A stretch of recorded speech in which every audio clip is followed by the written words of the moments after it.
Ever read a contract or headline and think, what does that even mean? Welcome to the Legal Lens Decoder, where legal vocabulary becomes clear, visual, and memorable without the confusion of legal jargon.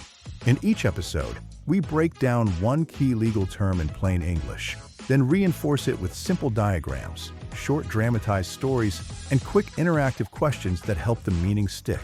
This channel is for beginners of all ages, students, entrepreneurs, parents, working professionals, and anyone who's ever felt locked out by legal language. Quick note, I'm a legal education enthusiast, not an attorney. This content is for education and entertainment only, not legal advice. Laws vary by location, so if you need guidance for your specific situation, consult a licensed attorney. If you want to understand the words that shape everyday life, you're in the right place. Support the Legal Lens Decoder by subscribing, liking, and sharing, so more people can learn without the confusion. And comment on a legal word you've seen but never understood.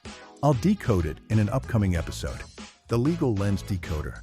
Educational only, not legal advice.